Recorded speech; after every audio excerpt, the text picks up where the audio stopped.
Hi, welcome to You, Me and Mediumship. Thank you for clicking on the video and hope you enjoy it. Basically, I'm going to talk about purpose to a degree and the classroom, which many people call this existence, this moment in time, why we're here, to experience this classroom, to learn from it, and obviously progress. Obviously, that's part of our purpose. So many people ask, will the world ever be a better place? I think the answer to that is yes, to a degree, but it'll never be perfect because it is a classroom. If everything was perfect, if there was no negative whatsoever within this existence, then the whole point of us as energies, as spiritual beings being here, would kind of erode away, because it would be perfect, nothing to learn, nothing to experience. But certainly, yes, it can become a better place, but I only think to a certain degree, because obviously we need to experience. It's a bit like a classroom at school, I guess, a bit like an art classroom. That will be there forever, because there will be new energies, new souls, new pupils, if you like, coming into that classroom to learn. And it's the same for us as spiritual beings. We are entering this world, this realm all the time to come here and to learn. Very similar to the classroom, very similar to the art classroom. There are new energies, new souls coming in every year, if you like, to learn art. So the classroom has to always be, it always has to exist. The methods of teaching obviously can change. The way things are taught have been changed over the years. Not always for the better, obviously, but we think of new ideas, new ways of teaching. And that will be the same for us. There will be new ways of learning about our existence, our purpose. And obviously, there will be energies that will visit, if you like, to teach us those things. And without going too deep into religion, there will be many people or energies, souls, who will enter this world simply to give us a nudge, if you like, in the right direction. So, yes, we can improve the world, but it'll never be perfect. Many people say many of the tragedies, many of the things that happen to people wouldn't happen if there was a God. Well, that is just the totally wrong way of thinking. God will not one day all of a sudden appear. That energy, that life source, that being will not all of a sudden appear in the sky and tell us all off. There are many questions, obviously, if we could sit the energy, the Great Spirit, God, at a table, there are many questions we would like to ask. I'm sure there is. But there won't be many answers, because the answers are for us to discover. We already have the answers within us. It's just a matter of being in touch with that self, with that spiritual side, and listening for the answers. And that love and light that is within every energy, every soul, it's important we allow that to emanate out into this world. Because on the breeze of that emanation, you will find answers to all life's problems to a certain degree. But because We are the way we are, with a material body, with over material needs. We are very blinkered from many of those answers. If we said to God at the table, there are many wars, he would simply say to us, yes, there is. He would not give us the answer to end those wars. There are many people starving. And he would simply say, yes, there is.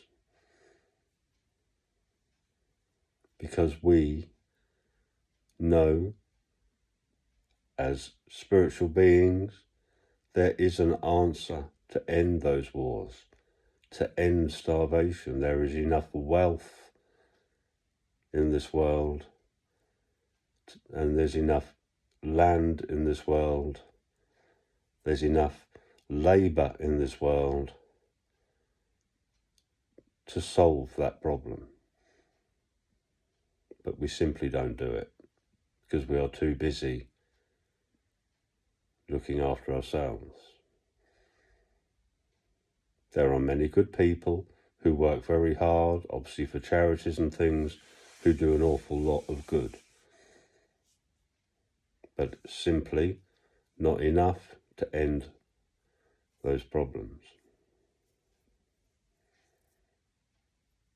There has to be, without any doubt, and many skeptics will say it's just an excuse to say that we have choice. But of course we have choice. The very essence of spirit itself is free. It needs to be free to express itself. So we need that element of choice within that freedom.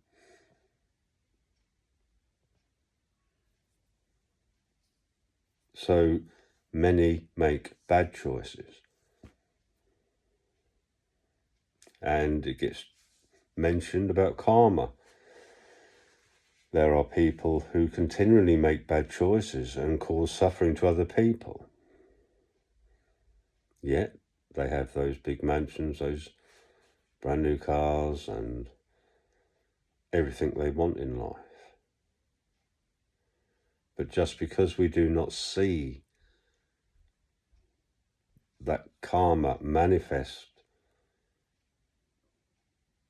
does not mean there isn't a karma for them. I've said it before when we talk of darkness and evil and pain, judgment. We will be judged. No, we won't be judged. We will simply judge ourselves. As spiritual beings, as we step into that next realm of existence, the negative side of our being within this realm will replay itself, and we will feel that. We will see that. We will sense that pain that we have placed upon others. We will feel it enormously. And to us then, we are facing our karma, because that pain, like I said, will be felt. How we deal with that, how we accept that, means an awful lot to our own progression as spiritual beings. If we wholeheartedly feel that what we did was wrong, and we accept that, we will move on. So the karma doesn't always appear here. That karma can play out at any point of our existence, not just as material beings within this realm, but anywhere along our journey that karma can replay itself.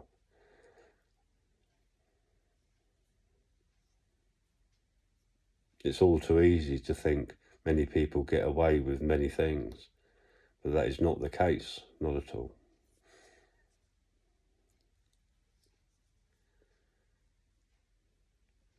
And you've heard the expression, I think I've said it before, of when life plays itself before your very eyes, and it will. Time, it'll be like a blink of an eye. Time is just a man-made thing. It's not real. It is very much man-made, and we know that. But our lifetimes are literally a blink of the eye. And they will play before us, and we will pick up on everything, every experience, everything we've done, said. We will know the impact that has caused upon someone else, because that's how we learn. That's the whole point of us being here.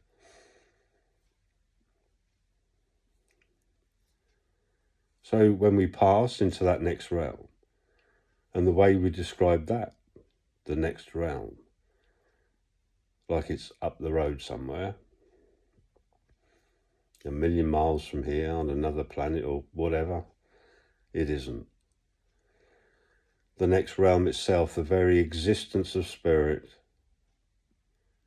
flows through us and around us. There's no wall, no door, no getting on the next bus. It's here, now, and with us. And I understand how people are probably thinking to themselves, if it's that close, if it's flowing through us now, if it's all around us now, why is it so difficult to touch it, to sense it, to communicate with our loved ones? And that is simply our own material, false, plastic world that we live in that causes that barrier. If we let go of that, even for a split second, there is an element of sensing, of knowing, of that existence, of spiritual energy, of life force around us.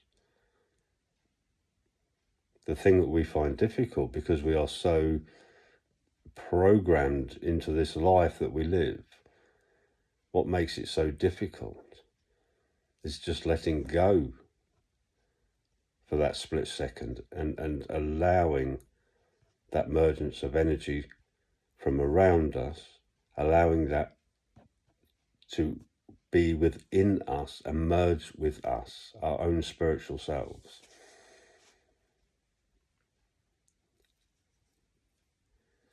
Hence, so many near-death experiences. Yes, they all vary, but there are reasons for that. I think I did do another video on that. But hence, in near-death experiences, when you let go of that body for that period of time, you then experience that space around you to the point where you are watching what's going on. And that is the same for our loved ones, those spiritual beings that are around us. They're not with us always 24/7. They are literally just a thought away, but they are not watching us 24/7. They exist, obviously. They exist for infinity, really. We all do. They are just in a different state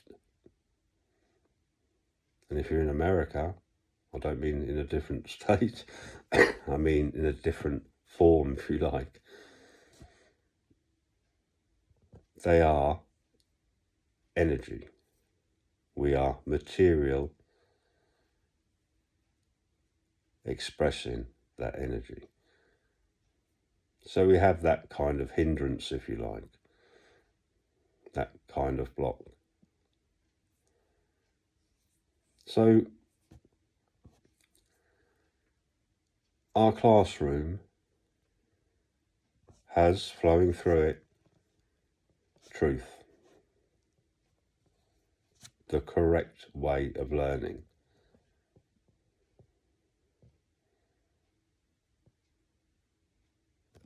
How we take that correct way of learning and use it is literally down to us. Do we read and believe everything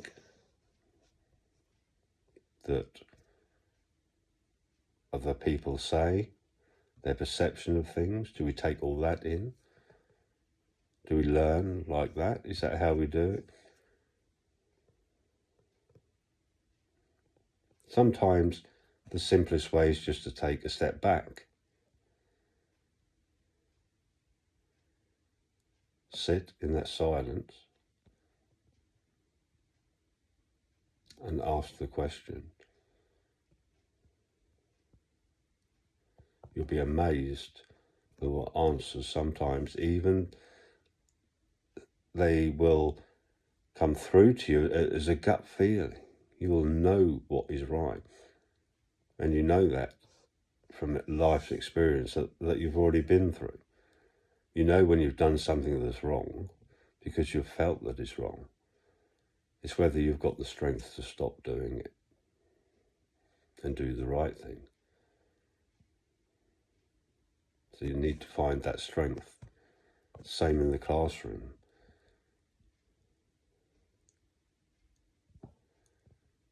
Do I listen? Do I read all these books? Do I take all that on board? Or do I work more with my own understanding of what's right? And by sitting in that silence and sitting with spirit, you start to build knowledge, and you can start using elements of that for how you act with other people, how you treat other people, how you react in certain circumstances. Because you can learn from that sitting in that silence the right way of handling those things, simply by questioning yourself and getting in touch with self.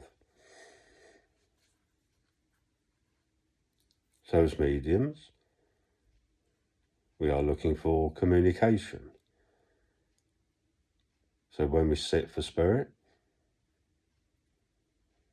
we are learning.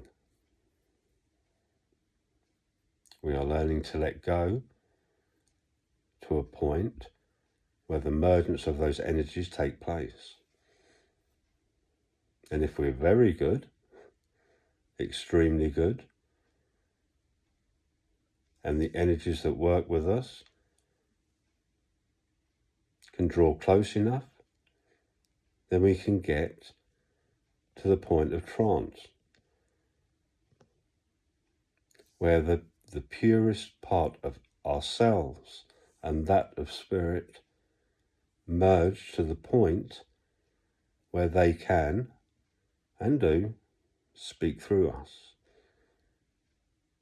That mergence is edging on the point of perfection, where two worlds meet.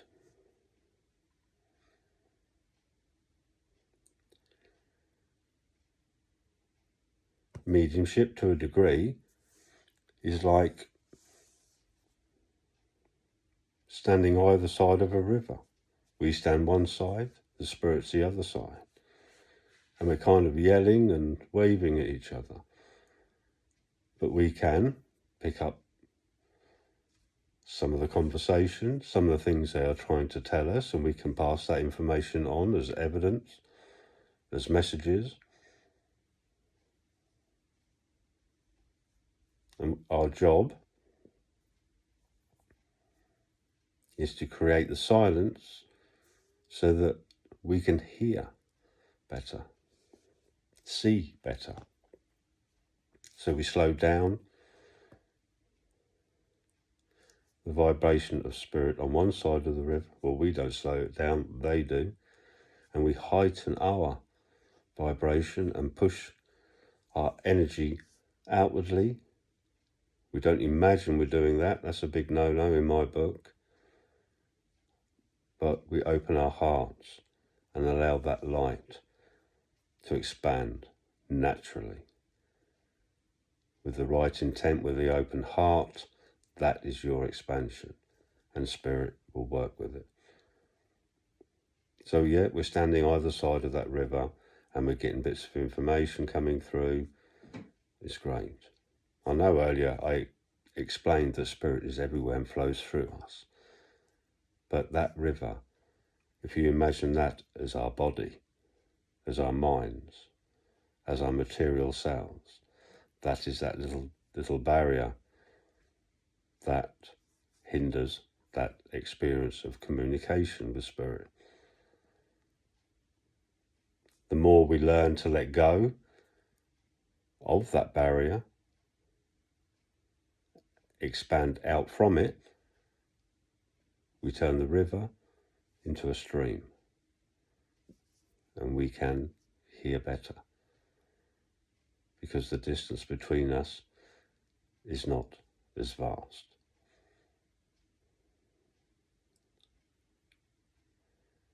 Trance mediumship,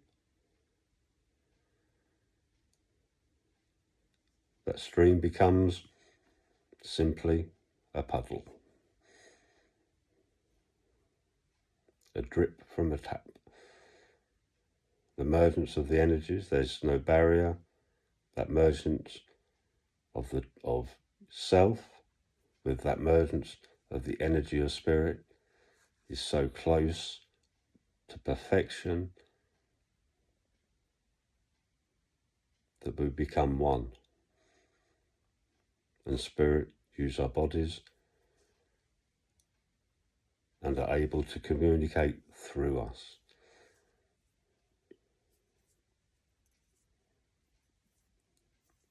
So the only barrier stopping you from your mediumship is finding that silence from that outside world.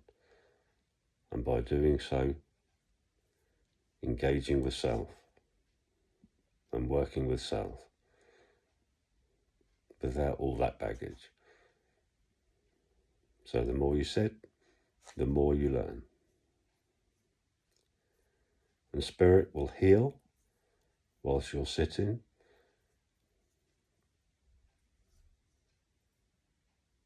They would not merge close or draw close to you without trying to help with other things that may be going on in your life, because it's a natural thing for them. They will seek, they will repair, they will heal, so that you can become a tool of the spirit. And together with them, you can pass on that philosophy, those messages of love to loved ones,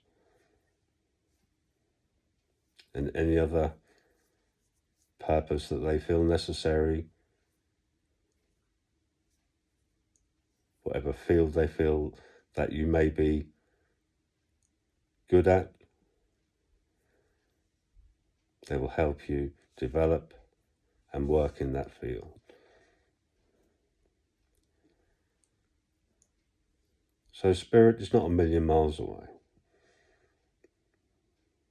They exist within your classroom. But you have a choice of teacher.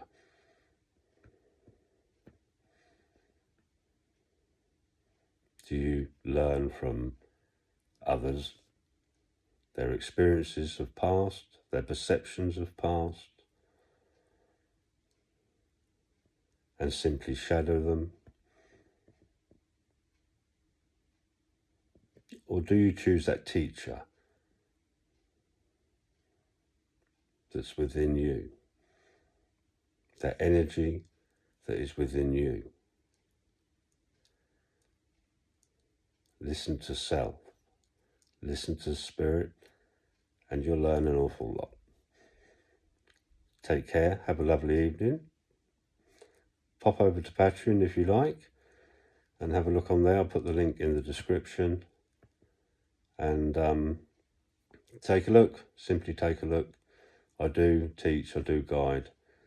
I like to say guide rather than teach, and help others to reach their purpose, their spiritual purpose. Take care, have a lovely, lovely evening, like I said, and please like, please subscribe, and I'll speak to you again all very soon. Take care, and bye for now.